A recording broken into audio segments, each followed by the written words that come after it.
Iniciado pelo Timóteo na aula passada, sobre Romanos. A minha parte é do capítulo 1 até o 8.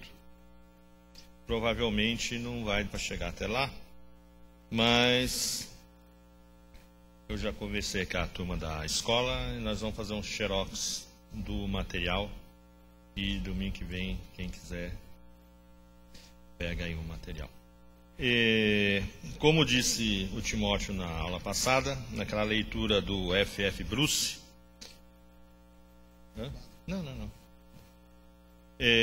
Romanos é uma carta que pode te levar a Deus, né?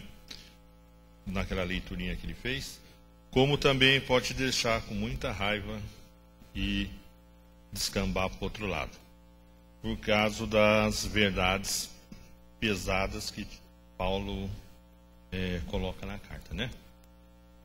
Então a minha parte começa no 1,16, justiça pela fé, né? Principalmente os dois versículos aí, onde Paulo basicamente começa a questão da carta aí, né? Não me envergonhe do Evangelho, pois é o poder de Deus para a salvação de todo aquele que crê, primeiro do judeu e também do grego, pois nele se descobre a justiça de Deus de fé em fé, como está escrito, o justo viverá da fé. Lutero se converteu, né, lendo esse textinho aqui, né? O tema aqui é a justiça revelada, né? E para entender o sentido que o Evangelho revela essa justiça de Deus, é preciso ter em mente dois fatos relacionados com justiça no Velho Testamento, né? Que é um conceito que em português e fora de Israel ali, das tribos, né? Esse conceito não aparece nessa ideia que eles têm, né? As ideias de certo e errado entre os hebreus são ideias forenses. Quer dizer, a coisa vinda da lei de justiça, né? Isto é, o hebreu sempre pensa no certo e errado como se tivessem de ser resolvidos diante de um juiz, algum problema. Então, o certo e errado deles é diferente desse certo e errado que a gente normalmente usa, né? Então, a ideia deles é que a palavra justo, sakid, significa no certo. E a palavra ímpio, ash, significa no errado. Então, quando o judeu fala em certo, ele diz que a pessoa está no certo. E quando ele fala que a pessoa está errada, ele está no errado. O conceito parece igual, mas é bem diferente, né, do conceito usual nosso de certo e errado. Então, isso lembra muito aquela jogada a nível de julgamento ali, né? Juiz, promotor, advogados, etc., em que um tenta mostrar que o acusado está no certo e o promotor que ele está no errado. Quer dizer, essa é a ideia de certo e errado do ponto de vista judaico, né?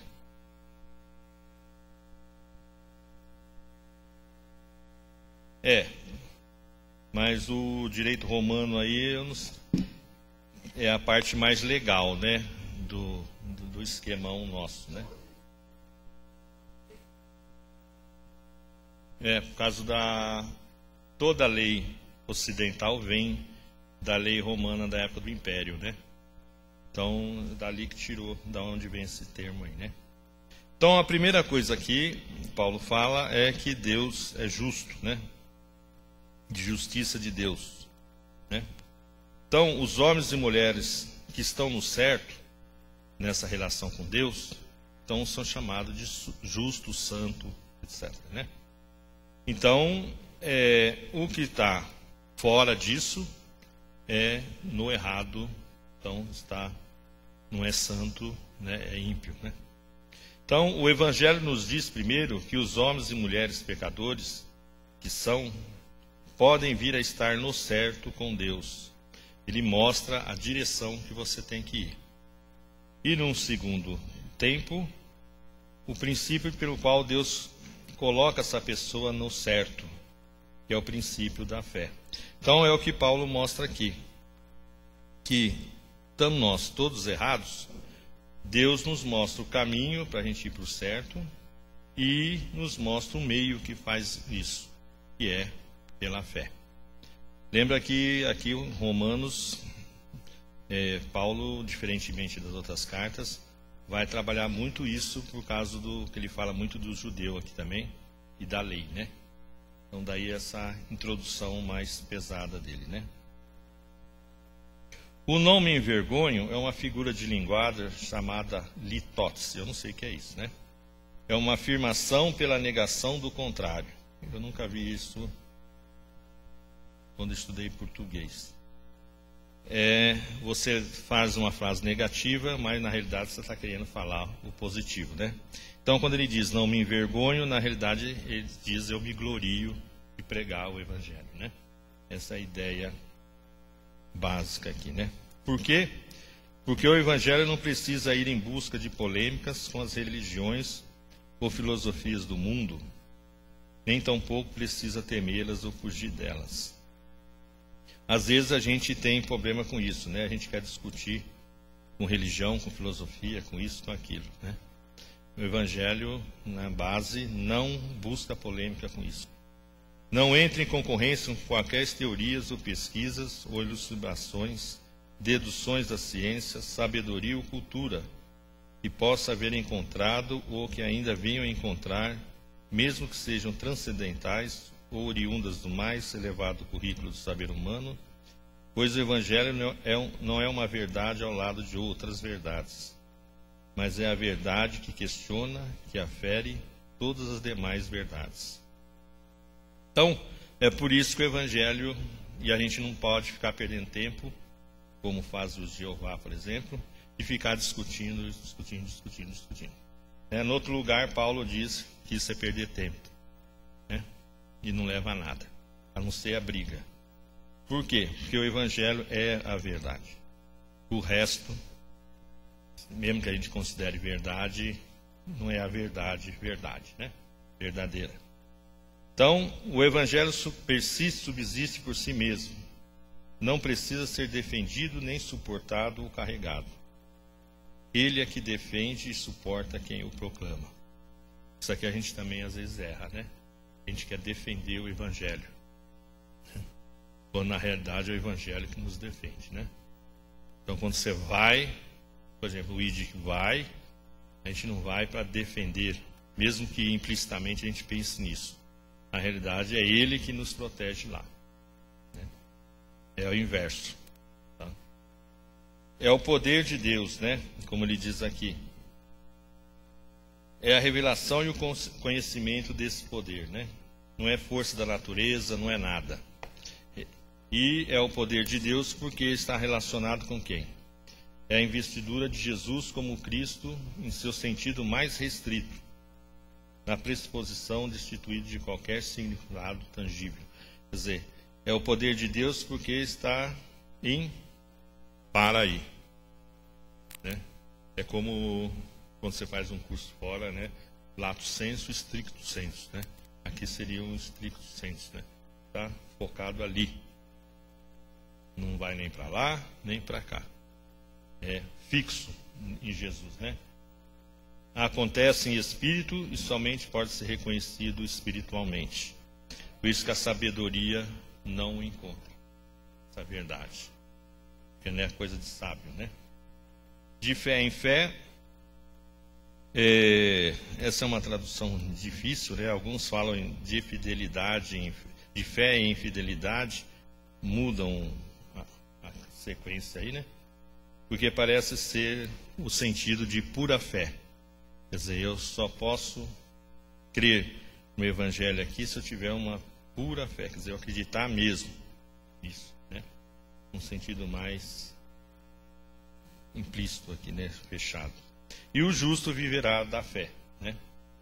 A salvação, se fosse por dinheiro, mérito, raça, religião ou qualquer outra coisa, ela seria muito fechada, né? Como é pela fé, qualquer um, independente de raça, dinheiro, etc., pode se entregar ao Criador.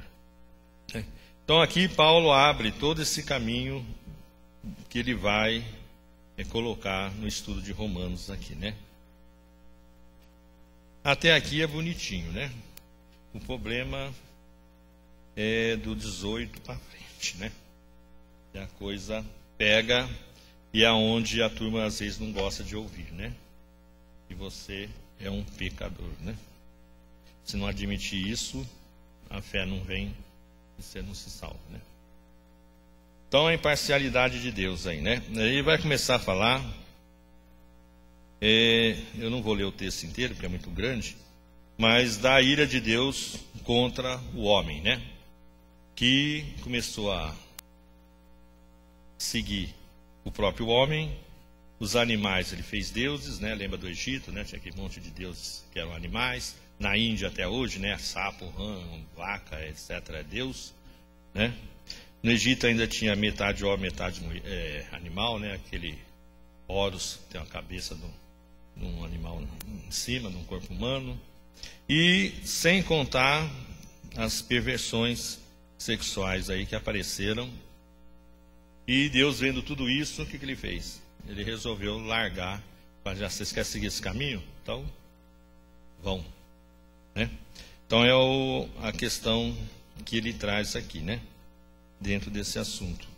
E Paulo trabalha como se ele estivesse falando do gentio, né? Então o estudo que eu achei é como se estivesse ele fazendo um debate com um judeu, né? Então Paulo vem mostrar aqui agora essa questão dessa ira de Deus aqui, e principalmente dentro desse capítulo essa questão de como o homem se desvirtuou de vez, né? Não só o gentil, né, de modo geral, mas também o judeu, né, que a gente vê quando estuda os livros do Velho Testamento que caíram na idolatria também, né? Então eles acabaram entrando nesse caminho de perdido aí, né? E no capítulo 2, Paulo vai trabalhar em cima dessa questão do judeu. Porque ele achava, se a gente pegar o livro, parece que essa culpa é só nossa. Porque o judeu tinha uma visão diferente. Como eu tenho a lei, eu estou protegido pela lei, eu não vou ser culpado de nada. Os outros se dane, né? Até hoje, mais ou menos, eles seguem essa visão, né? Por isso que eles já acham importantes, né? Então, o que Paulo vai mostrar é que, será que vocês entenderam exatamente tudo que eu estou falando? Quer dizer, para os judeus, né? Portanto, é inesculpável quando julgas, ó homem, quem quer que sejas, pois te condenas a ti mesmo, naquilo que julgas a outro, porque tu que julgas fazes o mesmo. Então, tudo que está para trás aqui, quer seja judeu, quer seja nós gentios, né? Quando falamos mal dos outros que estão fazendo alguma coisa errada, na realidade a gente está se julgando nós mesmos. A gente faz igualzinho, né? Se não em qualidade, mas faz. Pecado é pecado e não tem conotação nesse aspecto, né? Então aqui há dois erros que Paulo tenta corrigir, né? Os judeus não davam ouvidos a quaisquer argumentos acerca dos gentios. Um gentio era um gentio e por isso ele estava condenado. Então até hoje ele tem essa questão, né? Eles pensavam que Paulo estaria dizendo isso anteriormente, mas não estava, né? E o segundo, eles achavam, e aqui eu pus um nós, né? Que a declaração de Paulo não lhes dizia respeito, simplesmente porque eles eram judeus. E nós hoje somos cristãos, né? Essas coisas feias aqui, é os outros lá fora que faz. Nós não faz não, né? Né? E como judeu, nós somos uma pessoa deveras especial, né? Então eles se julgam assim, a gente também, né? Nossa, aquela turma lá da rua, da porta para fora, né? Esses vizinhos perdidos aí, né? Então, esses são dois erros que a gente vai ver durante a leitura do livro, que a gente corre quando começa a julgar os outros baseados nessa questão aqui, né? Agora, Paulo se dispõe a provar esses erros, né? A primeira coisa que ele faz é provar que os judeus estão inteiramente sem desculpa, porque na verdade eles se condenam. E nós também, né? Que é esse verso que eu li, né? Quando eu julgo, eu me condeno a mim mesmo, que faço igual, né? O segundo está no verso 2. Bem sabemos que o juízo de Deus é segundo a verdade, sobre os quais tais coisas fazem, né? O julgamento de Deus é sempre segundo a verdade. Se não crermos nisso, não vamos crer também na doutrina da ira de Deus. Que se eu desvirtuo um pouco a verdade, então a ira não vai poder me atacar, porque eu mudei alguma coisinha na verdade e vou ser protegido por essa coisinha que eu mudei, né? Se não crermos nisso, não aceitamos a doutrina da justificação pela fé. Porque aí, pelo meu mérito, eu posso chegar lá, né? Como o Pelágio fazia, né? Se não crermos nisso, caímos no antinomismo, que é sem lei, né? Que afirma que devido a sermos povo de Deus, o que fazemos não importa. Isso é um perigo também, né? Então é o caso deles. Lembra quando você estuda o Velho Testamento, somente a parte histórica? Eles pecavam e chegavam, mas o que nós pecamos? Né? O que nós fizemos de errado? Apesar de estar lá cultuando Baal e companhia limitada, né? Eles sempre tinham essa pergunta para Deus. Mas que nós erramos? Nós temos a lei, eu venho aqui, eu faço o holocausto, eu faço isso, eu faço aquilo. Faço minha macumbinha ali também, mas o que isso importa? Né? A minha parte aqui com você eu fiz. Né? Esse é um erro que a gente tem que tomar cuidado também. Somos povos de Deus, somos salvos, etc, etc. Mas corremos nesse risco, né? De achar que isso aí não importa, né? Enquanto lhe desobedecemos, ele não nos abandonará. Deus, apesar disso tudo, né, nós como povo e o judeu também, apesar dos nossos erros aí, ele nunca nos deixa, a gente se arrepende, ele sempre está pronto a nos acudir, né? E Paulo agora faz uma das mais graves e sérias acusações que pode fazer contra o homem, que é o 4, né? Ou despreza tu as riquezas da sua bondade, tolerância e paciência, ignorando que a bondade de Deus te leva ao arrependimento? Esse é o grande problema, né? Às vezes a gente tenta convencer alguém, evangelizar alguém, e ele sempre vai desprezando, desprezando, desprezando. E uma hora o tempo acaba, né? E aí já viu o que acontece, né? Então, nós, ou os judeus, né, ou os outros, somos culpados de fazer justamente esse tipo de coisa com a bondade de Deus. Ah, ele não vem hoje, Jesus vai voltar, né? Ah, mas vai voltar daqui a 50 anos. Quer dizer, só que você pode morrer no meio do caminho, você pode estar errado e voltar daqui a 5 minutos, né? Então, esse é o problema, né? E são culpados justamente desse tipo de coisa com a bondade de Deus, virtudes das quais eles tanto falam, né? Os judeus gostavam muito de falar disso, né? E na verdade nunca consideram isso, né? A gente pode falar, mas acaba se esquecendo, né? Entre elas, né, a vida, saúde, família, amigo, proteção, alimento, chuva, etc, né? Então essa paciência, essa longanimidade de Deus serve para que a gente se arrependa, né? E não para ficar continuando fazendo o errado, né? Dentro dessa questão aí, né? E no verso 12, 16, Paulo vai dizer como é que Deus nos julgará, né? Assim um homem é julgado de acordo com a situação em que ele se encontra. Se ele estiver fora do âmbito da lei escrita, no caso dos judeus, será julgado como alguém que está fora dela. Então o índio lá perdido na Amazônia, que não escutou o evangelho, não tem a lei, ele vai ser julgado como? Pela lei, como sem alguém que não tem a lei, né? O judeu vai ser julgado em cima da lei, né? Os judeus acreditavam, e talvez acredite até hoje, que os simples fatos de lhes fora dada a lei, de algum modo, os salvaria. Esse é o ponto que Paulo vai discutir minuciosamente, né? essa parte ele trabalha muito em cima disso. Porque o judeu se escondia atrás da lei achando que era salvo, né? Então hoje, pelo simples fato de ser judeu, ele se considera salvo. E não é, né? Aí vem uma pergunta, né? Que é essa do índio que eu falei, né? E as pessoas que nunca ouviram o evangelho, como vai ser julgado? Por analogia, vai ser julgado como quem não tem a lei, né? Não pode ser julgado pelo evangelho porque ele não ouviu. Não pode ser julgado pela lei porque ele não tem a lei. Então vai ser como vai ser, sem a lei. Como é isso? Lá no fim a gente vê, né? Isso aí não tem como palpitar, né?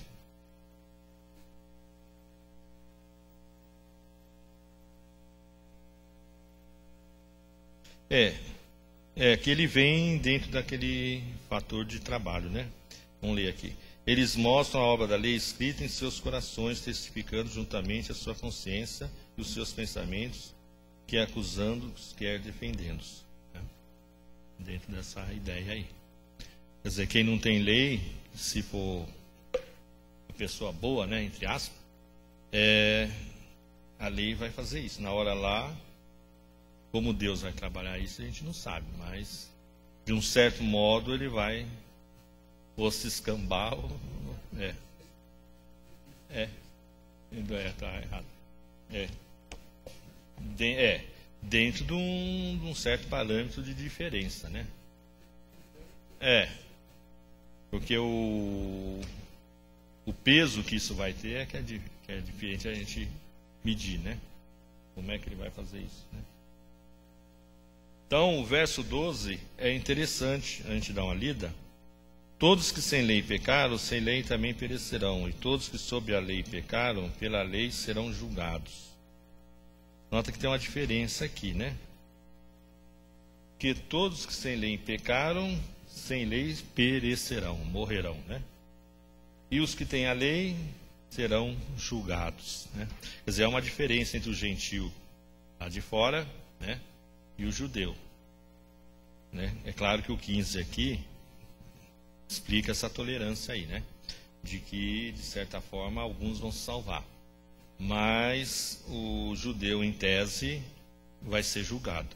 Se ele for um judeu honesto, né, como poucos foram durante a história, ele vai, pela lei, ser considerado salvo. Se for aquela turma que frequentava Baal, blá, blá, blá, né, que escravizava os outros, roubava, etc, etc, esse, pela lei, né, serão julgados culpados e perecerão também, né? Daí essa diferença aqui, né? O padrão que Deus aplica ao judeu é mais alto e mais severo padrão que ele aplica ao gentio. Por isso que eles vão ser julgados, né? Porque eles conhecem a verdade, sabem o caminho, sabem o que a lei diz e não faz. O outro faz tudo errado, mas não sabe de nada, né? É que nem a questão do mal, né? Você pega, por exemplo, os macumbeiros aí, não o Made in Brasil, que aqui tem uma mistureira, então eles têm uma ideia de certo e errado. Mas o africano típico, que faz aquela macumba do amor, por exemplo, né? Interessa se a mulher não gosta do cara, mas faz para ficar com o cara. Então o cara se sente feliz e ela que se dane, né? Mas você fala, por que o certo e errado aí? Isso não existe lá. Então no mundo gentil, o certo e errado é como se não existisse, né? Não é que tudo é certo, como hoje, mas é que essa coisa não existe, né? Então o mundo romano, por exemplo, era um mundo diferente. Às vezes a gente, quando lê sobre aquele mundo, a gente acha aquele estranho. E de certa forma nós temos essa influência judaico-cristã que dá o certo e errado, que hoje está perdendo, né? Mas para esses mundos isso não existe. Então é por isso que o julgamento é diferente, né? E a visão que a pessoa tinha era diferente, né? E Paulo desenvolve essa questão aí, né? E aí ele vai na questão dos judeus e da lei, na sequência aí, né? Agora Paulo faz um dos mais terríveis desnudamentos da hipocrisia que se pode ver nas Escrituras, né? Que vai do 17 ao 29, né? Quando ele vai falar dos judeus, né? A hipocrisia é um dos mais sutis e terríveis pecados que pode afligir-nos, e nunca será demais que sejamos advertidos, né? Lembra do fermento dos fariseus lá, né? Aquilo é sutil, é uma coisa sutil, né? Eu faço uma coisa, faço o que eu digo, mas não faço o que eu faço, né? É mais ou menos isso.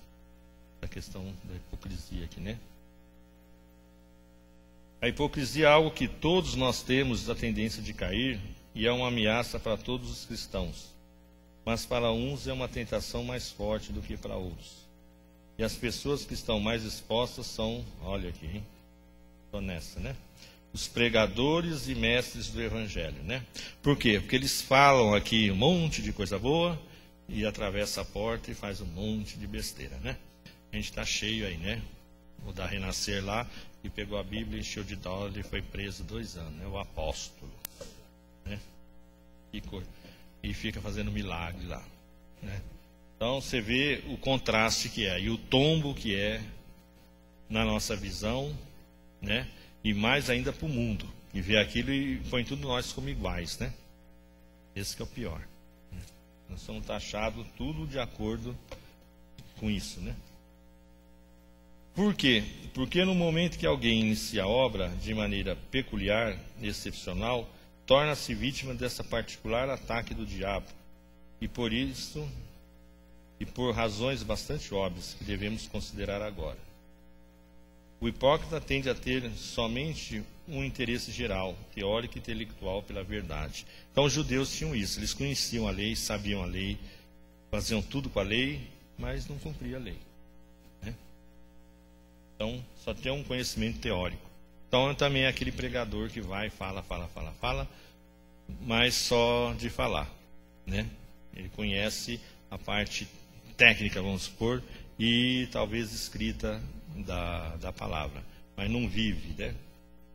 É uma espécie de autocomplacência, ele está sempre satisfeito consigo mesmo, seguro, etc., né? Ele ensina e prega para os outros, mas não ensina e prega para si mesmo, né?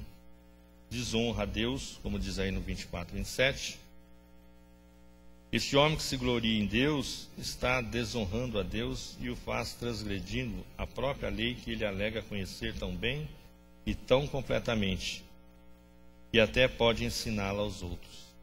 Assim o nome de Deus é blasfemado entre os gentios por causa de vós. Essa frase é pesada, né? Paulo dizendo na cara dos caras, né? Então, os gentios falam mal de Deus pela nossa conduta, né? Então hoje, você vai pregar o Evangelho e você fala, olha, eu vejo fulano na televisão, ciclano, beltrano, né? Isso só serve para arrecadar dinheiro, blá, né? Então, de certa forma, o nome de Deus é blasfemado pela nossa conduta, né? Errada. Os judeus se gabavam de ser o povo de Deus, os gentios ouviram isso e observavam. Os gentios não tinham conhecimento direto e pessoal de Deus. Ali estava uma nação que dizia ser povo de Deus, representante de Deus. Assim os gentios julgavam a Deus pelo que viam nos judeus. E não podemos condená-los por isso. Então isso é o que acontece, né? Os outros olham para nós e acabam jogando Deus aí e não nós, né? Então, Paulo avança e vai perguntar, né? Qual é a vantagem, então, do judeu nessa brincadeira toda? Já que ele não cumpre o que sabe, vai ser julgado mais pesado que os outros, porque conhece a lei.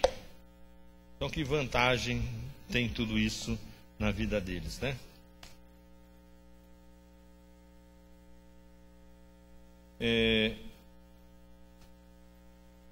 Tem várias vantagens, né? Que ele vai dizer aqui. Mas a principal delas é que eles eram guardiões, né, do texto sagrado, né? Eram guardiões da lei, né? Eles tinham recebido essa parte. Isso aqui saiu do para cá, que na hora de imprimir ficou fora da ordem. Eles tinham a grande vantagem de ter recebido a lei com Moisés. Então eles conheciam o caminho de Deus e tudo que tem, né? Então Paulo chama aí de oráculos de Deus, né? Então é a vantagem de ser povo de Deus, é a vantagem de ter as Escrituras, é a vantagem de ser filho de pais crentes, né?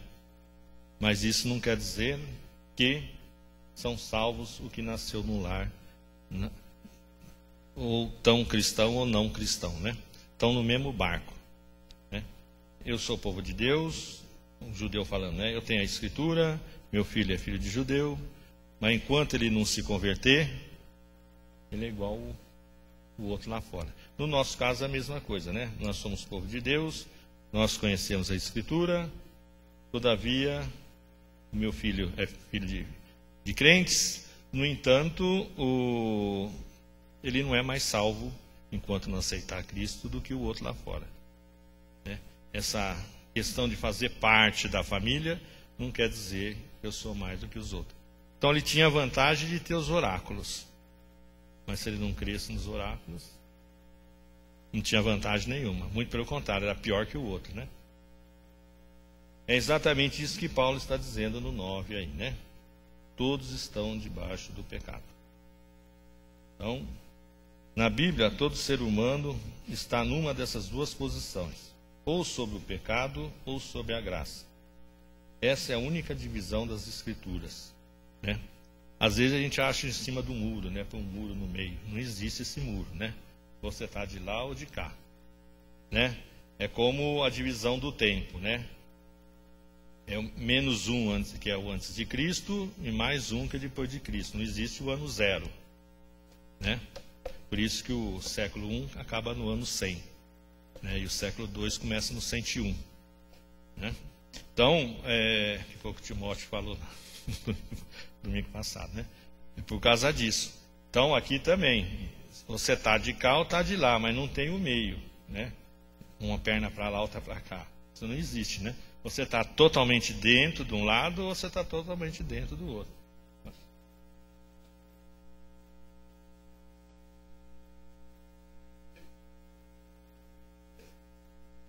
É.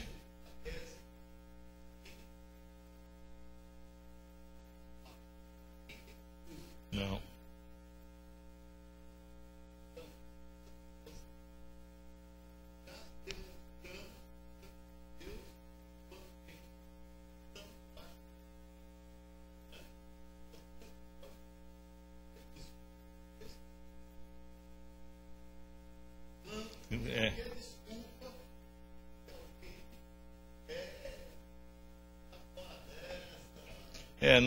Não tem privilegiado, né? Tá todo mundo no mesmo barco.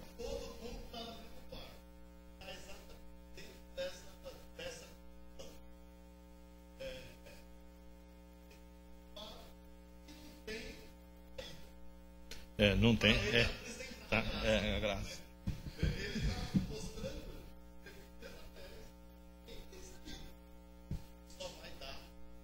Na graça. Porque como o começo do 1 é de cara com o gentil, aqui, no 2 ele fala do judeu. Mas aí ele fala, mas o judeu tinha lei. Então ele tem que derrubar essa ideia também. É o 3.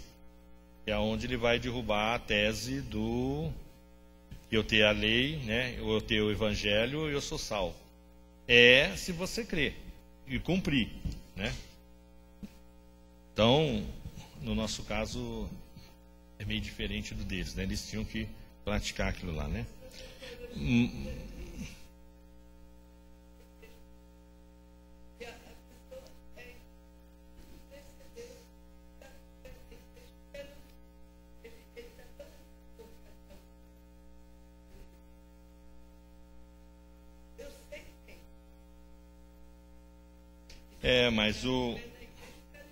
Mas o problema é que dentro dessa questão é que você ou está de um lado ou está do outro, né? De Deus e Mamon, né? Então, o problema é ele ter consciência disso aí, né? Dessa questão de que Como que eu estou vivendo, né? Aí é que está a grande problemática dele aí, né? Dentro desse esquema maior aí, né? E ele vai mostrar, Paulo tenta mostrar isso, que o ímpio está perdido porque está perdido. O judeu que achava que não estava perdido, está perdido porque está perdido. A desculpa que eu tenho, o evangelho que eu tenho, a lei, não serve para nada também. Porque se eu não crer no evangelho, eu não sou salvo. E se eu não cumprir a lei, eu também não sou salvo. Então você vê que você entra num beco sem saída. Então como é que eu saio dessa? Né? E aí que é onde ele vai tentar caminhar para levar essa questão aqui, né? Do judeu aqui, né? Para tentar buscar essa questão mais próxima de mostrar que ele está perdido, mas não está tão perdido, né? Há um jeito, né? E o jeito vem aí no verso 21, né? No verso 19 e 20, ele faz um geralzão de tudo, né? Vamos voltar um pouquinho para trás aqui. Ora, nós sabemos que tudo o que a lei diz, aos que estão debaixo da lei, o diz. É para o judeu. Para que toda a boca esteja fechada e todo o mundo seja condenável diante de Deus. Porque ninguém consegue cumprir a lei, né?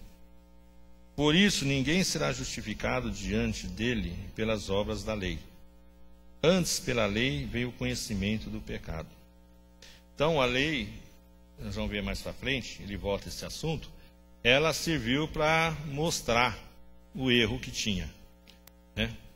Lembra, antes de Moisés, tinha pecado no mundo? Tinha. Mas como não tinha lei, teoricamente nenhum juiz podia condenar ninguém, porque não tinha lei. É como hoje crime cibernético no Brasil, né? Não tem lei específica, então você fala o que você quer que não dá nada, né? Porque não tem como ser punido por isso. Então era o que acontecia. Quando veio a lei, aquilo que você fazia, que você achava tão natural, ela falou, ó, isso é pecado. Tá, descobri que é pecado. E aí, como é que eu saio dessa? Aí a lei não faz, né? Aí você entra no beco sem saída, né? Mas agora se manifestou sem a lei a justiça de Deus, tendo o testemunho da lei e dos profetas. E aí que ele vai desenvolver essa questão agora, né? E aqui entra um novo tempo, né? O mas agora. Então nota, tudo que ele falou, chegou no momento que vai mudar, né? Jesus muda a história, né? Então, há um aspecto da fé a respeito do que se pode dizer da verdade, que a fé é uma espécie de protesto, né? Todas as coisas parecem estar contra nós, né? Você acredita nisso? Você tem certeza dessa loucura? Mas agora isso faz parte do combate da fé, né? Qual será o significado e a sua envolvência? Essas duas palavras proporcionam um contraste de tudo que o apóstolo vinha dizendo antes, um contraste com toda a antiga posição da lei, como estamos sob a lei, e a lei desta ou daquela maneira. Mas agora introduz o fator tempo. Mas agora manifestou-se sem a lei a justiça de Deus. Isso volta lá para 1:16, 17, né? Que é onde a gente começou, né? Não me envergonho do evangelho, por aquele crê. Então, o mais agora faz uma mudança no mundo, ele corta o mundo aí. Então é o antes de Cristo, né?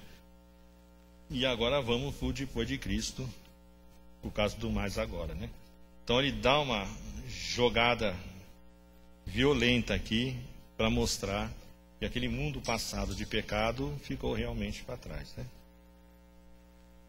O mais agora introduz o tempo, já falei, né? Recentemente aconteceu algo que abriu uma nova possibilidade para nós, salienta o aspecto histórico dessa questão, né?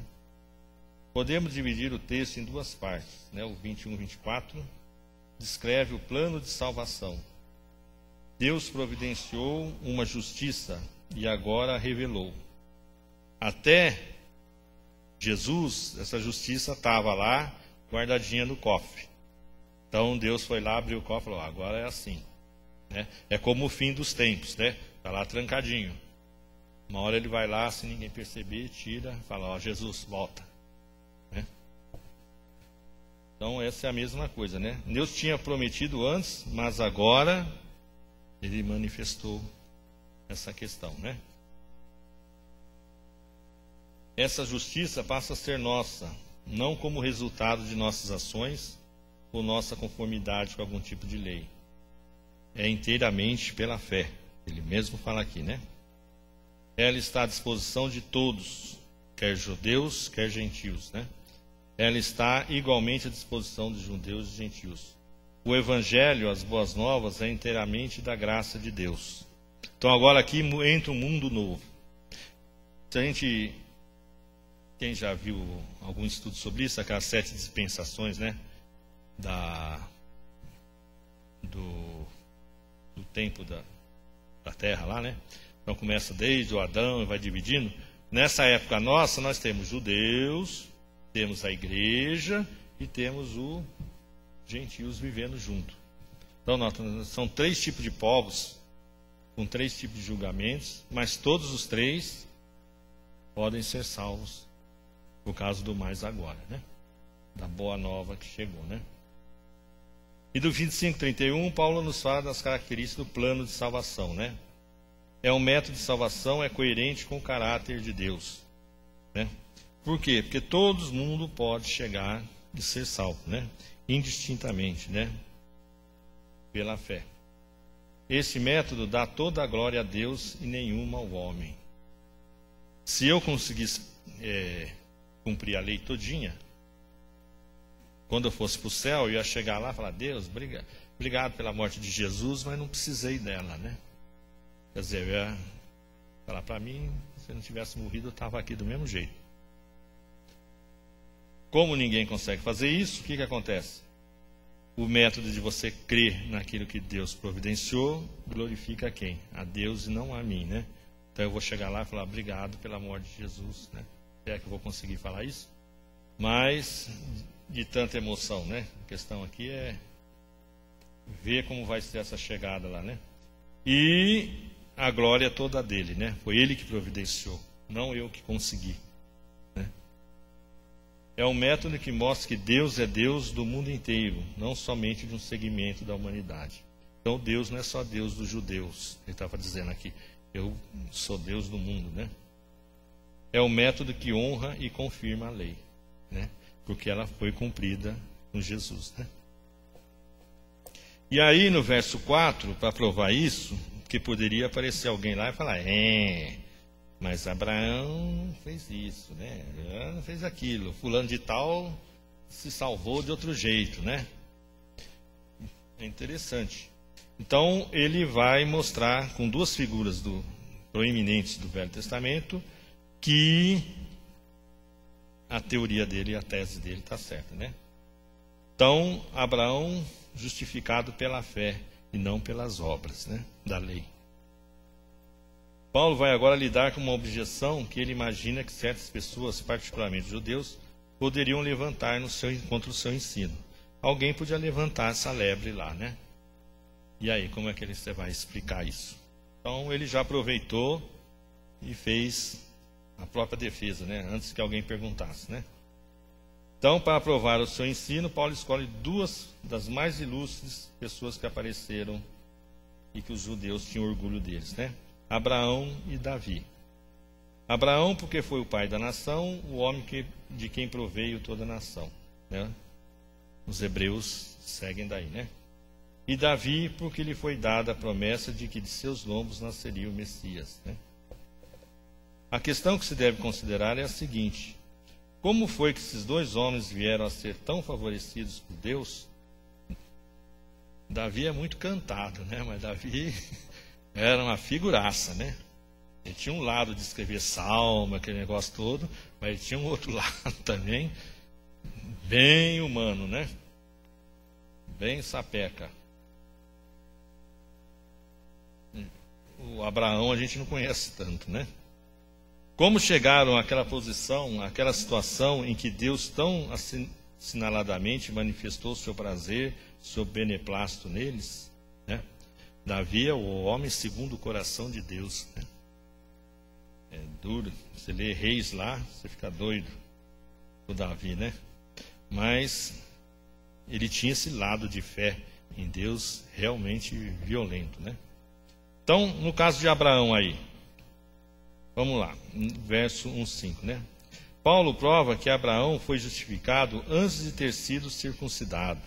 Então, a circuncisão era o modo que o judeu, até hoje, prova que faz parte da raça e que faz parte da lei e, portanto, é salvo, né? Mas o problema é que Abraão foi circuncidado antes, né? Ou depois, quer dizer, desculpa. Logo, a circuncisão não pode ser fator de vital importância. Os judeus criam que ela era essencial para a salvação. Abraão foi circuncidado 14 anos após a sua justificação, né? Quando ele teve aquele diálogo com Deus lá, né?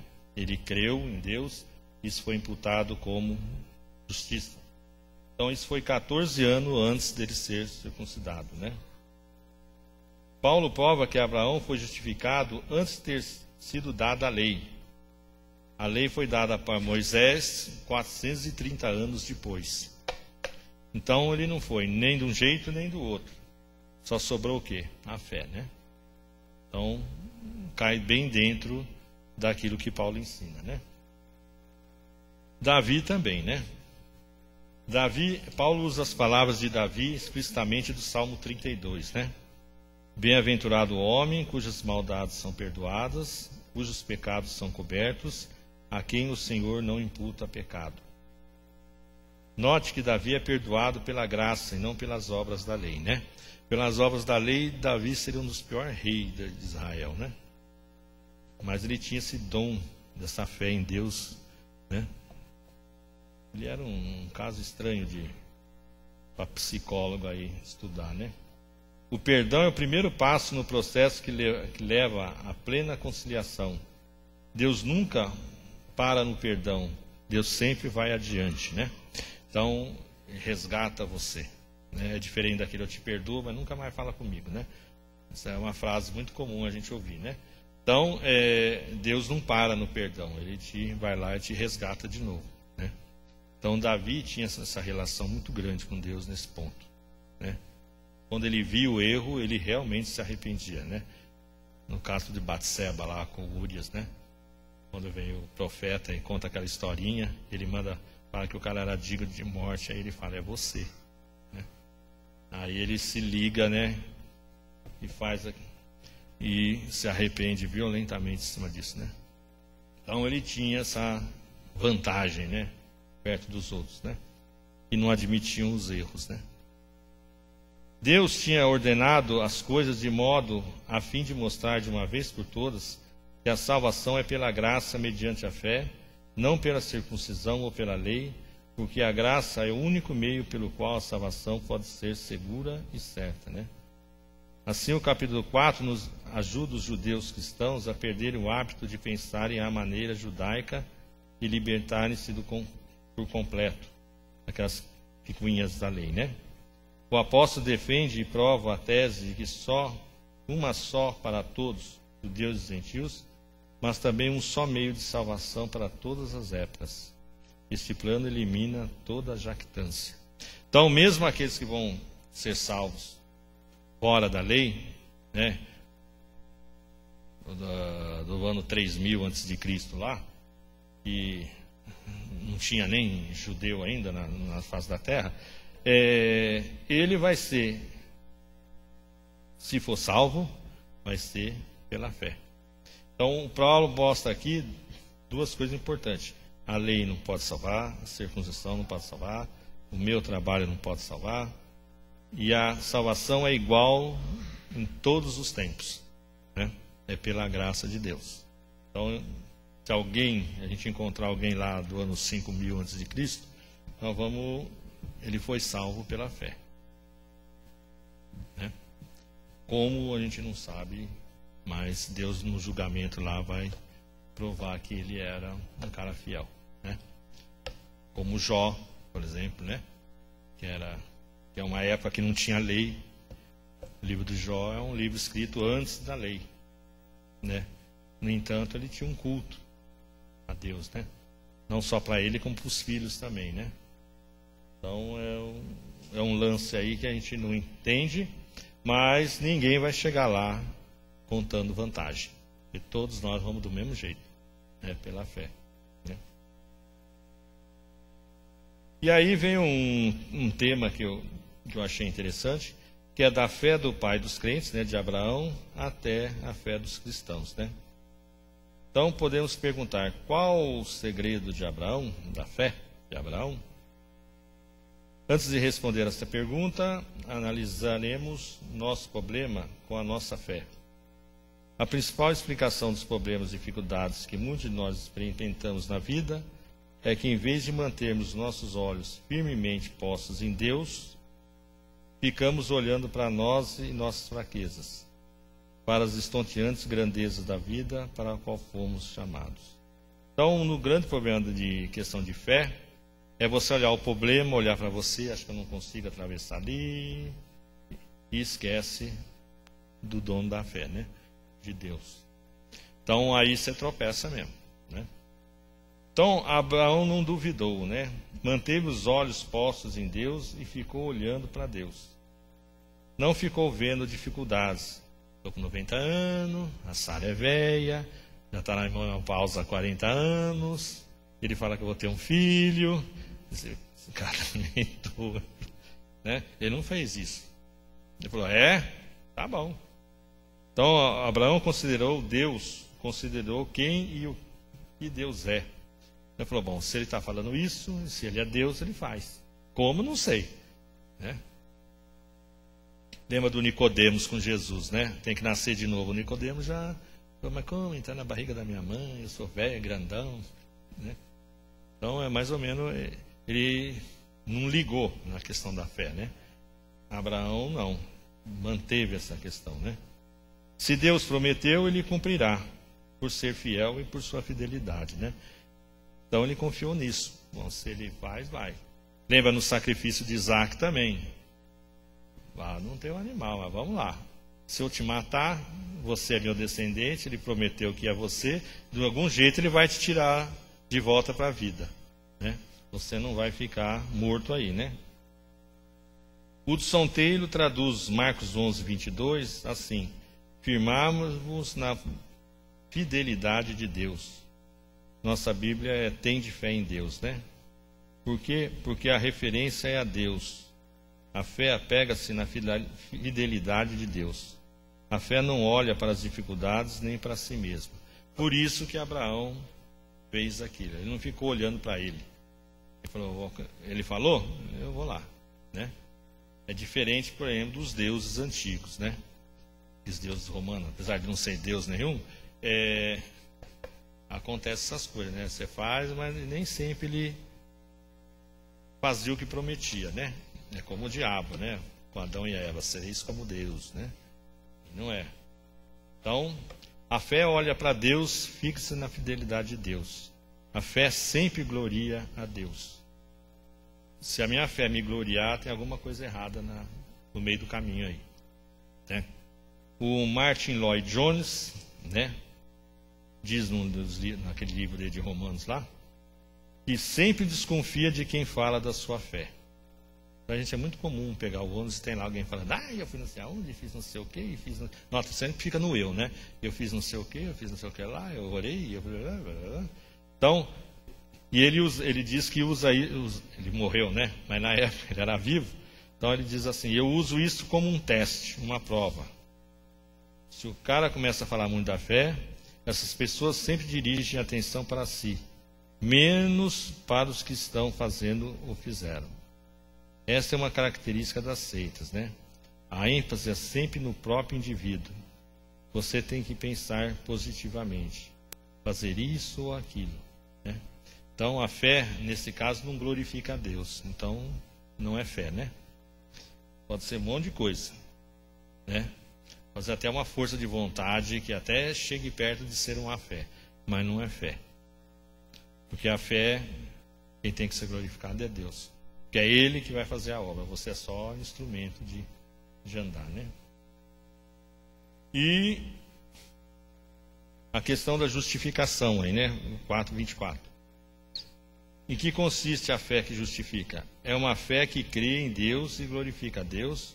É a fé que conduz o cristão, a fé justificadora. É a fé que crê em Deus de um modo particular, restrito em torno do fato de que Ele ressuscitou o Senhor Jesus Cristo dentre os mortos. É o que fala aí no 4:23, né? Ora, não só por causa dele está isto escrito que lhe fosse levado em conta, mas também por nossa causa, a quem há de ser imputado, a nós que cremos naquele dentre os mortos, que dentre os mortos ressuscitou a Jesus nosso Senhor. Ele foi entregue por nossos pecados e ressurgiu para a nossa justificação. Às vezes a gente esquece disso, né? Um dia eu estava no posto lá, faz uns 3, 4 anos, e tinha uma enfermeira que sempre recebia uns e-mails lá, umas historinhas, né? E tinha uma lá, mostrava uma fonte assim, uma musiquinha até legal, e de vez em quando parecia uma frase escrita, né? Então o cidadão não tinha carro, não tinha isso, não tinha aquilo, não tinha aquilo, e terminava assim. E a única coisa que ele tinha era a cruz. A única coisa que ele tinha era a cruz, né? E eu estava escrevendo lá, eu ficava vendo aquilo, eu falei, mas tem alguma coisa errada aí, né? E é exatamente o que fala aqui, né? Na realidade, falava de Jesus, né? Devia ser um texto meio espírita. Aí eu falei para ele, isso aí está meio errado, essa ideia aí, né? No outro dia que eu me liguei mais, falei, essa tua questão aí está errada. Porque a cruz não era de Cristo, a cruz era a nossa, né?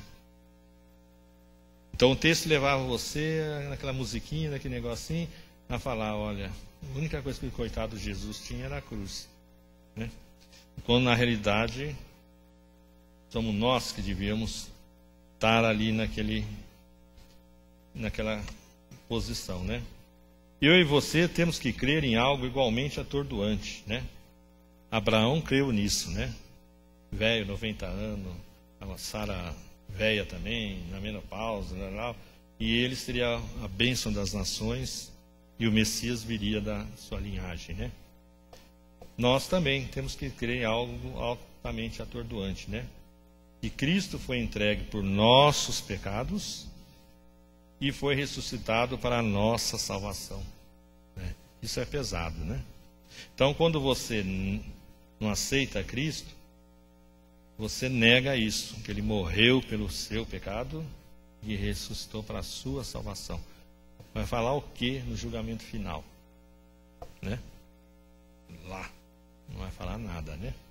Vai ter gente que vai bater boca, mas não tem nem explicação. Então, Abraão creu naquela questão atordoante. E nós temos que crer nisso também, que é onde fecha essa questão aí, né? O capítulo 5 é um capítulo de alegria, né? Paz e alegria, né? Ele é cheio de bênçãos aí. No meu estudinho aqui, eu só não vou falar de nenhuma, só coloquei-as aqui em sequência, né? Já ouvimos, karma. Está chovendo, ninguém vai embora com chuva. Então, Paulo agora enumera as bênçãos, né? Para aquele cuja fé lhes foi imputado como justiça, né? Então, paz com Deus, justificação, acesso pela fé à graça, firmeza na graça, alegria em Deus, graça nas tribulações, esperança, o Espírito Santo, amor de Deus, salvação da ira e reconciliação pelo sangue, né? Que é essa morte que Jesus morreu pelo nosso pecado e ele viveu, ressuscitou pela nossa salvação, né? Então, todo mundo que for salvo tem essa 12, acho que é 12 que dá aqui, mais ou menos. Bênçãos aqui, né? Aí ele entra num outro assunto, que é um preâmbulo, de um preparo para voltar para o capítulo 8 lá, né? É a nova e a velha solidariedade aqui, né? Que vai do 12 até, e entra pelo capítulo 6 também, né? Mas até o 21 ele basicamente trabalha essa questão aqui, né? Então ele vai apresentar Cristo como o último Adão, em contrapartida ao primeiro Adão, e a traço proeminente da cristologia de Paulo. Assim, a velha solidariedade do pecado e da morte tinha por associação com o primeiro Adão. Agora abriu um passo para uma nova solidariedade, a da justiça e da vida pela associação com o último Adão, que é Cristo, né? Então é onde ele vai começar a mostrar o defeito do primeiro e o que o segundo fez, né? Conclusão. Como a morte entrou no mundo por meio da desobediência de Adão, assim a nova vida entra por meio da obediência de Cristo. Como o pecado de Adão envolve a culpa da sua descendência, assim a justificação de Cristo, a justiça de Cristo é acreditada em favor do seu povo. Então, todo mundo é descendente de Adão, então todo mundo pecou. Pelo menos um pecado, mesmo se o cara não pecar nenhuma vez, ele vai ter um no fim da vida, que é aquele de Adão, né? Que ele nasce com ele. A Igreja Católica chama de pecado original, né? Fui inclusive pegar o catecismo lá para dar uma olhada nisso. Aí tinha uma perguntinha lá. Todo mundo pecou? É, todo mundo pecou. Todo mundo nasce com o pecado original? Todo mundo nasce com o pecado original. Ponto. Menos Maria, né? Que era imaculada, né? É uma figura, né? Então, lembre-se que a humanidade inteira é vista como tendo originalmente o pecado de Adão, e não subsequentemente, imitando o pecado de Adão. Isso é muito importante, tá? A criancinha, se nascer e morrer uma hora depois, se ela for para o céu, vai pela graça, né? Porque o pecadinho de Adão está ali, né? Então, a pessoa não nasce santa, aí começa a crescer, aí aprende as coisas do mundo, aí peca e vira um descendente de Adão no pecado. Ela nasce pecadora, né? Pelágio, há muitos anos atrás, né, acreditava o contrário, né? Para Pelágio, o homem é criado livre como Adão, né, na época que ele morava no paraíso, né? Tendo, portanto, capacidade de escolher entre o bem e o mal. Cada alma, dizia ele, é uma criação individual de Deus, não herdando com isso contaminação de Adão, né? Conclusão, para Pelágio, o homem nasce sem pecado. Não há pecado original. As ideias do Pelágio foram condenadas no Concílio de Éfeso em 431, né? O grande debatedor contra ele era o Agostinho, né, de Hipona, né, que é mais conhecido como Santo Agostinho, né? E defendeu a tese ao contrário, né, que todo mundo nasce pecador, né? Que é o que Paulo vem dizendo desde a primeira linha de Romanos, né? Todos nós estamos aí, né? E a gente podia perguntar, e a lei, onde é que entra, né? Ela tem uma significação permanente, não permanente na história, né? Ela foi introduzida como medida temporária para um propósito prático, mostrar o pecado, né? O mundo, apesar de viver pecando, como não tinha nada, como já falei, ele não tinha noção do que era o pecado. A lei mostra isso, né? Mas não dá a contrapartida. Como é que eu saio disso? Né? Só a graça te tira, né? O Evangelho, por outro lado, introduziu um princípio totalmente novo. O princípio da graça de Deus, né? No capítulo 6, ele vai mostrar, já que tem a turma do Adão e a turma de Cristo, mortos para pecados e vivos em Cristo. Então, nós morremos para o Adão e nascemos para o novo Adão, que é Cristo, né? E aqui é que começa os nossos pecadinhos, né? Nessa questão de morrer para o pecado, né? O capítulo 6 se inicia com uma objeção por hipótese. Que diremos, pois? Permaneceremos no pecado para que abunde a graça? E Paulo havia dito, né? Onde o pecado superabundou a graça, né? Ele fala muito disso nas suas cartas, né? Então, se o meu pecado faz a graça de Deus crescer, então vamos pecar à vontade, que aí a graça cresce, né? Quer dizer, essa é uma teoria que ele vai explicar aqui no 6, que é errada, né? Por que não continuamos pecando para dar à graça divina a oportunidade de se tornar abundante ao máximo? Essa não é uma objeção inteiramente hipotética, pois, de fato, sempre tem havido gente que insiste em que esse é o corolário do ensino de Paulo sobre a justificação pela fé. Muita gente ensina isso, que Paulo está falando aqui, que a gente tem que pecar bastante para a graça crescer bastante, né? Porque quanto mais pecador eu sou, mais graça Deus tem que fazer para mim ser perdoado, né? Então, o notável exemplo histórico é o monge russo Rasputin, como diz o Timóteo, né? Então, ele ensinava isso lá para o czar Romanov, né, e Companhia Limitada, né, antes da Revolução Russa, de 1912.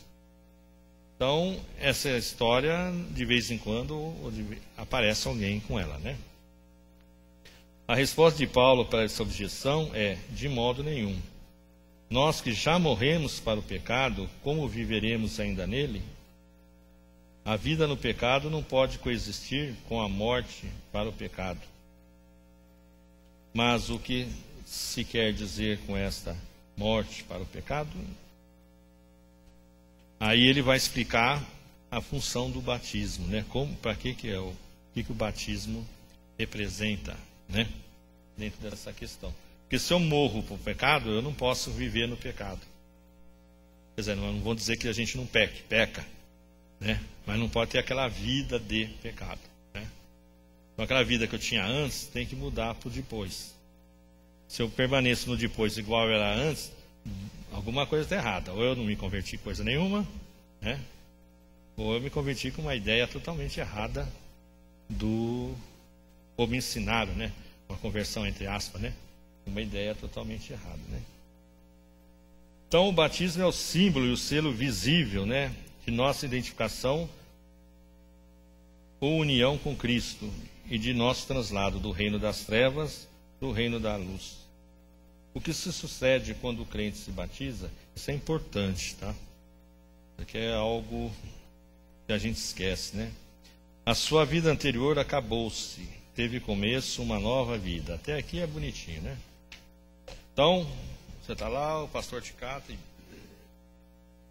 depois te puxa.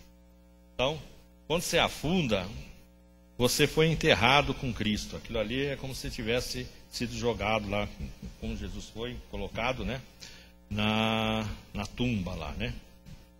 Quando imergiu na água batismal, como sinal de que morreste no que concerne à vida antiga. Então, a minha vida antiga, eu morri para ela.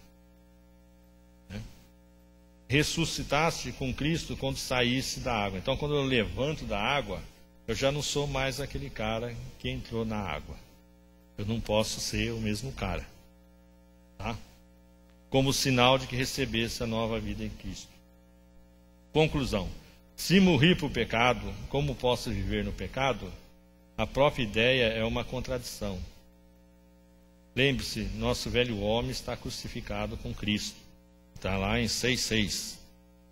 Pois sabemos isto, que o nosso velho homem foi com ele crucificado, para que o corpo do pecado se desfizesse, ou seja desfeito, a fim de não sirvamos mais ao pecado. Então, queira ou não, todo mundo aqui que é crente morreu no ano 33 lá na cruz, né? Que a gente gosta de conversar. Então, você morreu há mais ou menos 1900 e qualquer coisa de anos. Tá? Foi quando você afundou na água ali. Então, se eu morri, eu não posso continuar vivendo aqui. Eu tenho que viver a outra vida que é a que eu nasci, né? De novo. Por isso que é o nascer de novo, né? Então se fala, né? E Jesus fala lá no Evangelho para Nicodemos. O princípio que Paulo expôs não é simples teoria. É uma realidade espiritual que todo aquele que se tem identificado com Cristo em sua morte e ressurreição deve levar a cabo na vida diária aqui na terra. Isso ele fala lá em Gálatas 2, 19 e 20. Ele entra nesse assunto também. Quer dizer, o mundo é diferente, né? E aí ele faz uma analogia com o mundo dos escravos, né? O escravo tem que servir o seu senhor, né? Então, quando a gente não tinha fé em Cristo, nós éramos escravos do pecado. Agora que somos crentes, né? Nós somos escravos de Cristo, escravo entre aspas aí, né? Então, mas há um ponto que ele fala, no qual o amo não tem autoridade sobre o escravo. E esse ponto é a morte. Então, se o escravo morrer, o cara pode chegar lá e dar a ordem que for, que o cadáver não vai responder. Então, a mesma coisa com a gente. Não adianta o pecado ficar querendo que eu faça. Pecado, eu morri para ele. Né? Então, essa ordem eu não posso ouvir. Né? Porque eu já pertenço a uma outra vida. Né? Então, mas agora os que morreram, quanto à sua relação com o pecado, não precisam mais prestar atenção nas suas ordens. Vocês se transferiram do serviço que prestavam ao pecado para o serviço de Deus. Suas atividades agora consistem em fazer o que Deus quer, não o que o pecado manda. Então há uma mudança total aí que Paulo mostra nessa vida, né? Essa questão aqui. Mas há algo mais. A grande diferença entre ambas as espécies de serviço, não só de natureza, mas também a diferença entre os fins das formas do serviço. É interessante isso aqui, né? Essa frase é muito conhecida, né? O pecado paga salário a seus servos, e o salário é a morte, né? Deus nos dá não salário, mas algo maior e mais generoso, né? Por sua graça, Ele dá a vida eterna em Cristo Jesus, nosso Senhor. Que é o verso 6, 23. Pois o salário do pecado é a morte, mas o dom gratuito de Deus é a vida eterna em Cristo Jesus, nosso Senhor. É importante. Então, eu, escravo, trabalhando para o pecado, eu vou receber um salário no fim da vida. É a morte, é o inferno, né? Morte aqui nesse sentido de inferno, né? Com Deus, eu trabalho com Deus e não vou ganhar nada de salário, mas vou ganhar a vida eterna, né? Que é melhor que o salário, né? Então, essa é a grande questão. Então, posto isto, quer dizer, a lei, o gentil está perdido no mundo, né? Por causa do tipo de vida que ele tem. O judeu, que podia estar um pouquinho melhor, porque tem a lei, tem os oráculos de Deus, também está no brejo porque não cumpre a lei, né? Ele não pode se falar que tem privilégios, porque Abraão, Davi, por exemplo, foram justificados pela fé e não pelas obras. Então, de todo jeito, eles não vão entrar em caminho nenhum, né? Ou aquele que aceita Cristo, nós vimos no capítulo 5 no começo, tem um monte de paz e alegria, né? A analogia de Adão com Cristo nos mostrou que com Adão a gente vivia no mundo do pecado e da morte, com Cristo no reino de Deus na vida. Por isso é que somos mortos pelo pecado e vivos para com Deus. A analogia do escravo mostra mais ou menos essa questão aqui, né? E aí, Paulo agora avança um pouco mais, né? A lei e a graça, que é para mostrar a segunda ilustração que ele coloca aqui, né? Na ilustração da escravidão, Paulo mostrou a mudança de lealdade do pecado para a justiça. Assim, não estamos debaixo da lei, e sim da graça. Liberdade do pecado e não libertinagem. Esse é outro perigo, né? Agora não tenho mais lei para seguir, faço o que eu quero, né? Aí você volta no Pelágio lá, né? Mudança de lealdade, não anarquia ou retorno ao reino do mal. Né? A ilustração de 7:1-6, ele fala do casamento, né? Nos mostra a mudança da lealdade da lei para Cristo. Então, na primeira anterior aqui, do escravo, ele mostra que você saiu da lei da lealdade do pecado para a lealdade da justiça. Na do casamento, da lei para a graça, né? Para Cristo, né? E por que Paulo teria escolhido a ilustração do casamento em particular? É interessante isso aqui, né? Falar sobre casamento só dá rolo, viu?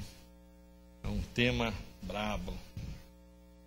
É que ela salienta com muita clareza a relação da humanidade com a lei de Deus. Qual a relação da mulher com o marido? Está lá em 7:2, né? A mulher casada está ligada pela lei a seu marido enquanto ele viver. Portanto, a relação do indivíduo com a lei é igual à da mulher com o marido. Assim como a mulher está sujeita ao seu marido, está sob a autoridade, a sua autoridade, né? Assim também toda a raça humana está sujeita à lei de Deus. Então, isso direto para sempre, né?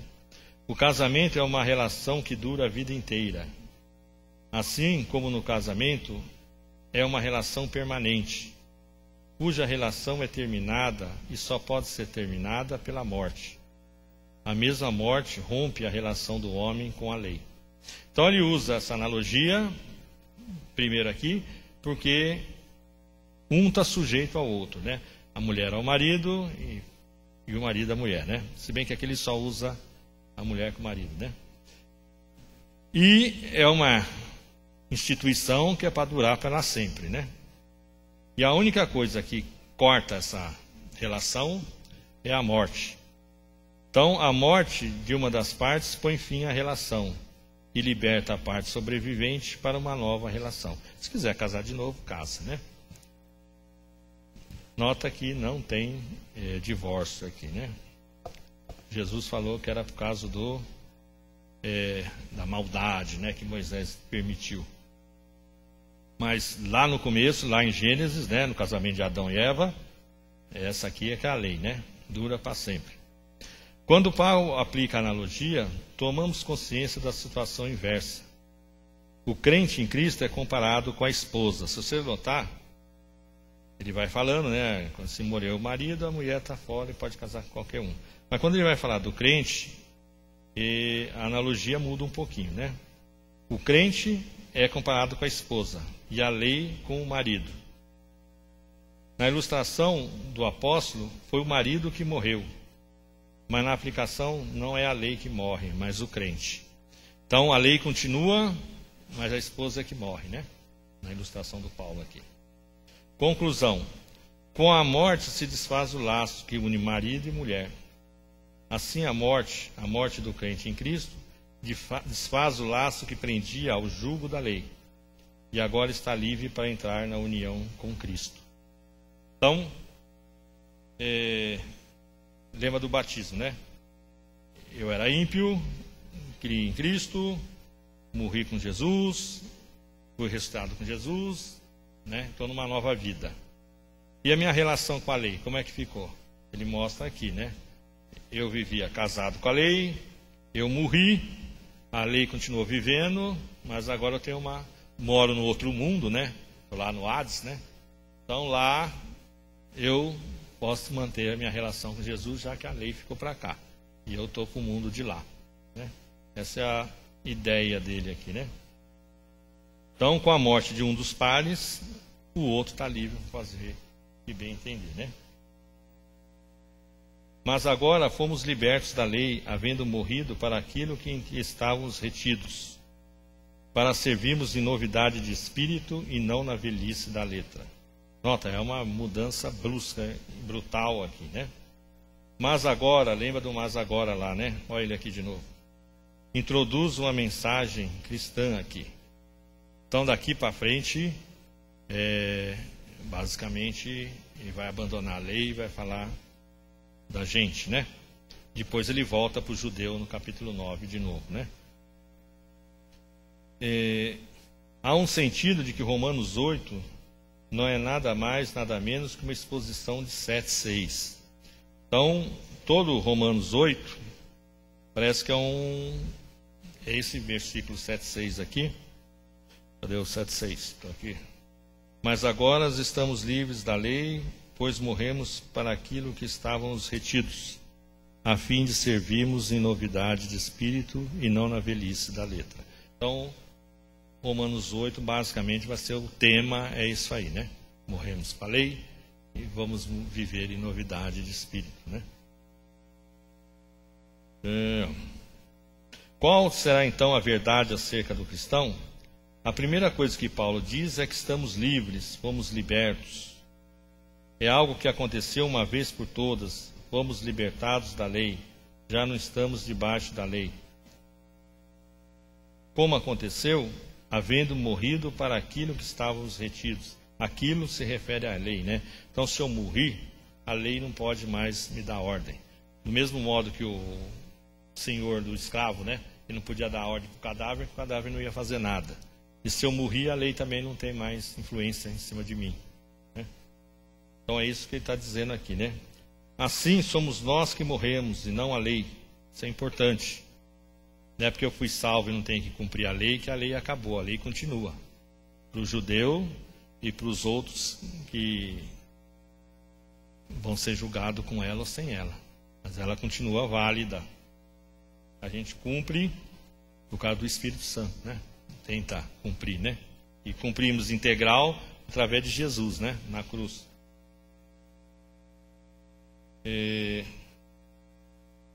Se nós morremos para a lei, no que se refere a nós, a lei está morta. Para a gente ela não tem mais validade nenhuma, do ponto de vista de salvação, né? O cristão está livre da condenação da lei. Eu já estou salvo, né? Na verdade, a lei não está morta, por isso Paulo tomou cuidado na declaração que fez. Nós é que morremos para a lei, na qual estávamos retidos. A lei continua no mundo, mas eu já não sou mais do mundo. Lembra, o cristão é um ser dualista, né? Ele é do mundo, mora aqui, come aqui, trabalha aqui, mas é do outro mundo também, né? É lá do céu, né? Um cidadão do céu. Então, por isso que a lei não me atinge mais, né? E isso evita dizer que a lei está morta, uma coisa que as Escrituras nunca dizem, né? Para servirmos em santidade de espírito e não na velhice da lei, da letra. Então, letra aqui é a lei, né? Tem, dependendo da tradução, às vezes muda o versículo aí, né? A lei não pode santificar-nos, como não pode justificar-nos. Enquanto estávamos obrigados a ela, não podíamos unir-nos àquele que tanto pode santificar-nos como justificar-nos. Nós não tínhamos liberdade, agora fomos libertos. Portanto, deixemos a velhice da lei e sirvamos em espírito. Então, eu vou acabar cumprindo a lei, não por ser ela escrita, mas porque o Espírito Santo vai me ajudar na caminhada aí, né? Dentro dessa questão. A gente acaba cumprindo, entre aspas, né? A lei, sem procurar cumprir a lei. Então, por isso que não tem regrinha, né? Dentro do cristianismo, né? E aí, na segunda parte do capítulo 7, ele entra num outro tema pesado aqui, né? E vai até o versículo 25, que é... Está tocando de novo, hein? A perna está doendo. É a questão da lei e o pecado. Primeiro a lei e a graça. Com o casamento morreu um, o outro está livre, né? Nós estamos livres da lei. E agora o pecado, como é que fica? É interessante essa questão da lei e do pecado aqui, né? Será que o Evangelho dispensa totalmente a lei e a torna sem valor e sem razão de ser? A lei e o instrumento do pecado. Aqui ele vai abordar um tema interessante, né? É como a lei foi tapeada, vamos dizer assim, pelo pecado e aumentou o pecado no mundo, né? E como é que eu acabo pecando por causa desse lance que o pecado faz em cima da lei e acaba me levando junto nessa brincadeira, né? Então, o pecado aqui é como se fosse algo personalizado aqui, né? Antropomórfico aqui, né?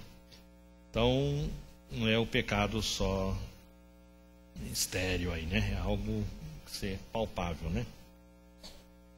Então, a lei, o instrumento do pecado. O caráter diabólico do pecado se revela no fato de que emprega até o bom e santo para enganar e operar o mal, né? Lembra lá nas tentações de Jesus? O diabo usa salmos, né? Pula daqui, está escrito lá, né? Ele só muda um pouquinho, né? Lá está escrito, se você estiver andando e tropeçar, o Senhor te segura. Não é para você pular de cima de lugar nenhum que Ele vai te segurar. Mas se você não compreende a palavra, você pula na fé. E vai acontecer, Jesus ia se esborrachar lá embaixo, né? Que anjo nenhum ia aparecer. Então é desse jeito que o pecado manipula a lei, né? O bom para enganar e operar o mal.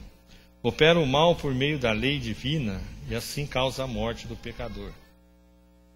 O propósito de Paulo nos versos 7 e 12 é vindicar a lei em si mesma, a lei como tal, e provar que a lei nunca deve ser responsabilizada por nosso insucesso em cumpri-la. Ele absolve completamente toda acusação e envolvimento em nossa culpa. Porque a lei, a única coisa que ela faz é te mostrar que você errou, né? Então está escrito aqui, não pode cuspir no chão. Se eu cuspir, a lei vai chegar e falar, você cuspiu no chão, errou, pecou. Agora, como eu conserto isso? É aí que ela não faz. E aí é onde o pecado se aproveita e te dá a rasteira. Porque aí você pecou, você está com escravo dele, né? Então essa é a ideia aqui, né? Que diremos, pois, é a lei pecado? Que é a pergunta que ele faz, né? E ele vai dizer. A resposta afirmativa dessa pergunta parece querer se impor à força, né? Pela ideia que a lei não me salva e que abundou o pecado por causa dela, ela só pode ser ruim, né? E é exatamente o contrário, né? A resposta dele é de modo nenhum. E Paulo explica, a lei não somente levara a Paulo a ver a sua concupiscência, que ele fala aqui, né? É pecado, mas também o levara a enxergar o terrível poder da concupiscência em sua própria vida. Assim a lei lhe prestou um grande serviço. Então aqui no texto Paulo diz que se a lei não falasse que se ele tivesse, onde é que está o texto aqui? Mas eu não conhecia o pecado, senão pelo intermédio da lei, pois se eu não conheceria a concupiscência, se a lei não dissesse, não cobiçarás. Então esse é o texto que ele usa, né? Eu usei o cuspir no chão aqui, né? Então eu só vou saber que isso é pecado porque a lei me disse que isso era pecado. Quer dizer, ela em si é boa, porque ela me mostrou o meu erro. Mas o pecado aproveita disso, o pecado pensa numa pessoa, né? Para me derrubar, né? Para me escravizar, né? A condição que faz isso possível. No texto anterior, Paulo descreveu o que lhe sucedeu quando vivia na era presente, no mundo, hoje. Aqui já chegou a era do porvir, o futuro, o reino de Deus, embora a velha era ainda não tenha terminado. É o que eu falei, né? Tem o gentil vivendo, tem o cristão vivendo e tem o judeu vivendo. Nessa mesma época nossa aqui, né? Apesar do reino de Deus estar no porvir, né? Paulo é um homem que vive simultaneamente os dois planos, ardentemente ansioso para levar uma vida reta.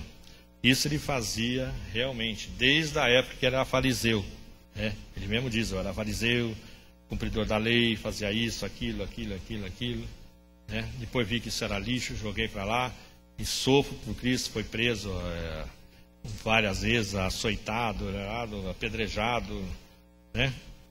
Então ele vivia isso na sua vida diária, né? Então ele sentia essa questão aqui do mundo do porvir, né? E estava ardentemente ansioso para levar uma vida reta, mas bastante ciente da força do pecado que habita nele.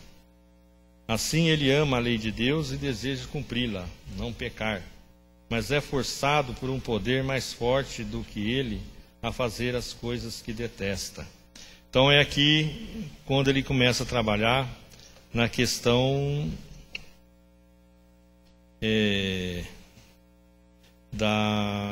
do pecado, né? E o mandamento que era para a vida, achei para mim que era para a morte, pois o pecado, tomando ocasião pelo mandamento, me enganou e com ele me matou. Portanto, a lei é santa e o mandamento justo e bom. Logo tornou-se o bom em morte? De modo nenhum. Mas o pecado, para que se mostrasse pecado, operou em mim a morte pelo bem, a fim de que pelo mandamento o pecado se fizesse excessivamente maligno. E aí ele vai descrevendo a questão dele como pecador aqui, né? Poderíamos perguntar, quem é o homem descrito aqui?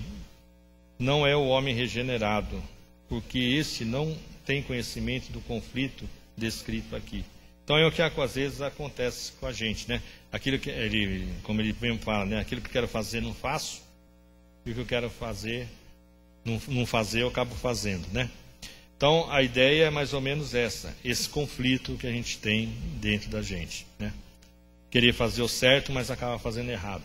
Não quer fazer o errado, mas não consegue fazer o certo. Por quê? Porque o pecado que está dentro da gente impede isso aí, né? Esse conflito.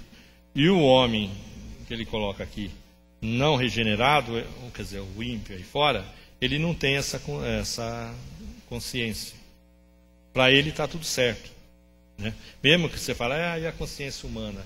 Ele acaba, o pecado que tem dentro dele, e ele mesmo querendo fazer a coisa errada, ele acaba anulando essa parte da consciência que é aquela lei de Deus colocada dentro dele, né? Por isso que ele não liga o que faz, né? Então, o convertido já é diferente. Ele sente, mesmo quando ele faz errado, daí a pouco o Espírito Santo começa a cutucar e vê que errou naquilo. Então ele tenta voltar, né? Pedir perdão e voltar.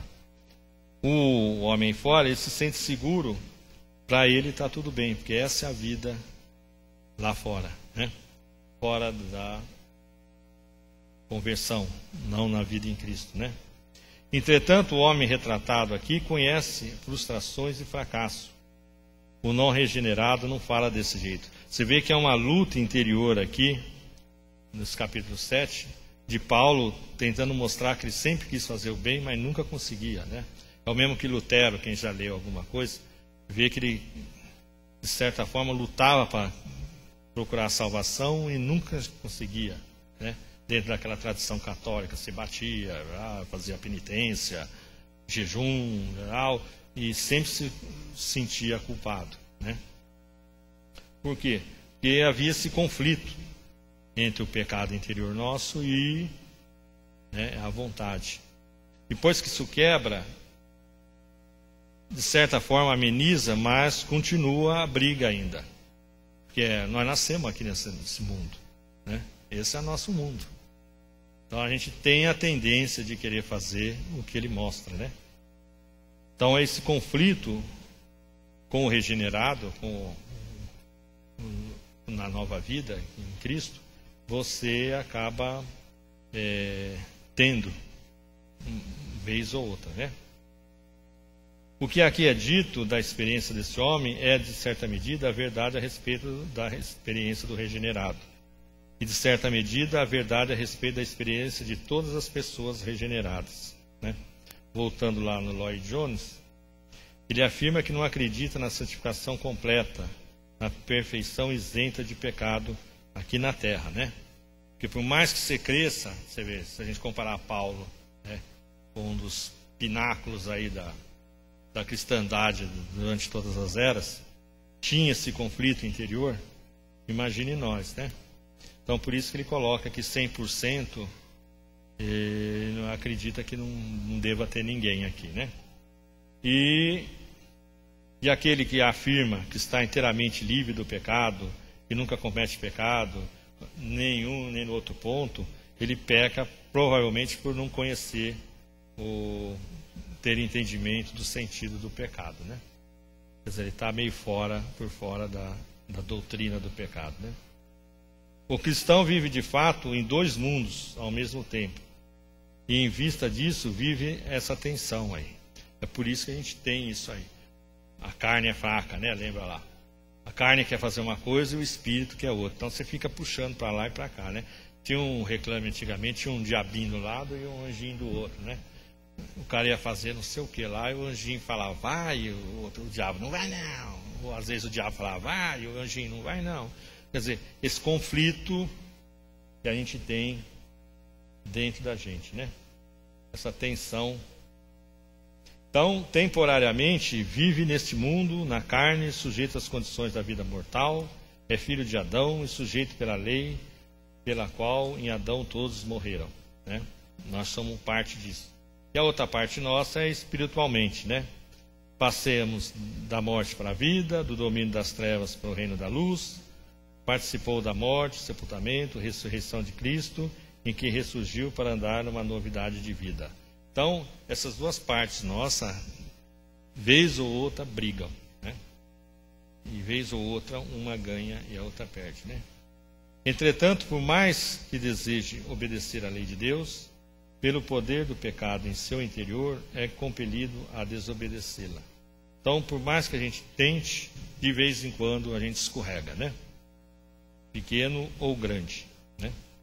E como Paulo pode dizer, não faço o bem que prefiro, mas o mal que não quero, este faço, né?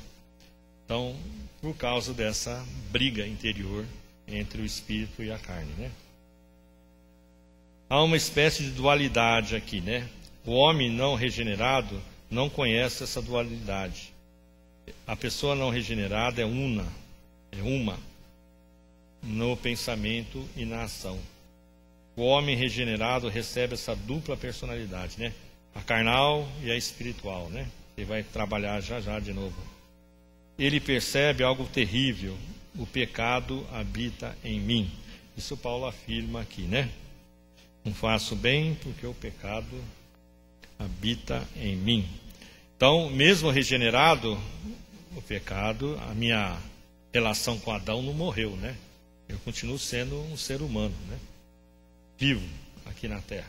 Por isso que o pecado habita em mim, né? Aquele carimbo de ser descendente de Adão continua na gente, né? Aqui Paulo diz duas coisas acerca da doutrina bíblica do pecado. É muito importante a gente parar aqui, né? O pecado é algo que habita em nós, faz morada em nós, tem o seu lar em nós. Quer dizer que não devemos pensar no pecado como algo inteiramente alheio ou externo a nós. Pô, culpa tudo do coitado do diabo, né? Tudo diabo, quando na realidade dentro de nós, né? Lembra que Jesus fala do tiro tesouro bom e coisa ruim também, né? Então essa coisa ruim é esse pecado que está lá em nós, né? Para alguns o homem é mais ou menos neutro. O pecado é que vem de fora como uma tentação. Mas nessa passagem, aprendemos que o pecado está em nossa própria natureza, que o pecado é algo que habita e faz parte de nós. Paulo diz isso abertamente, né? Pecado que habita em mim, né? Então, muitas vezes não é uma tentação, não, é eu mesmo, né?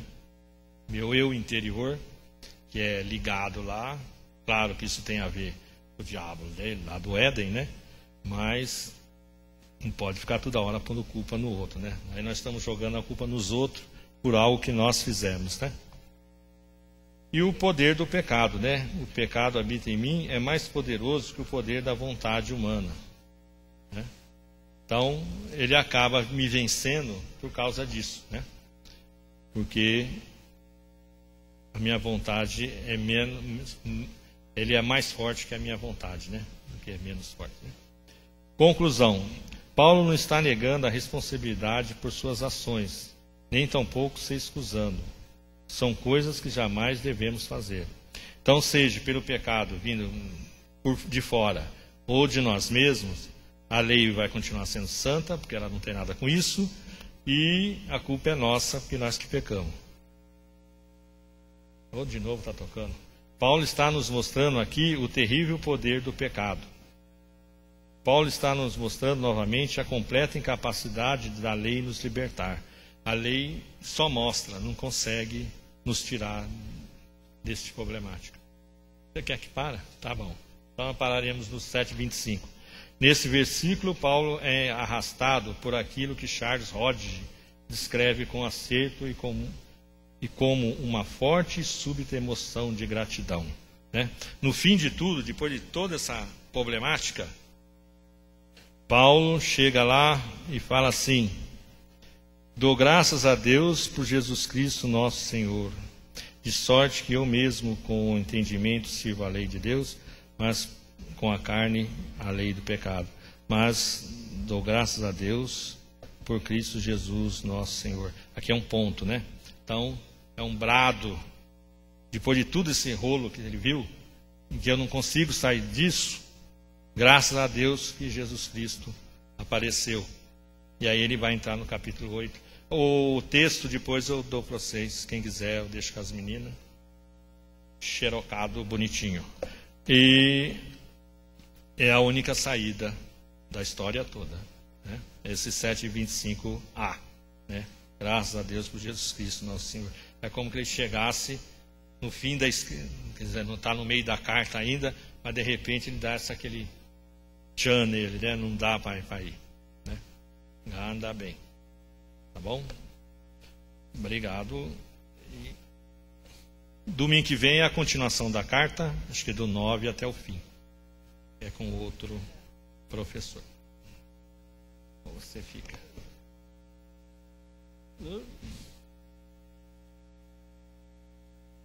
Ainda bem que não tem saído do couro.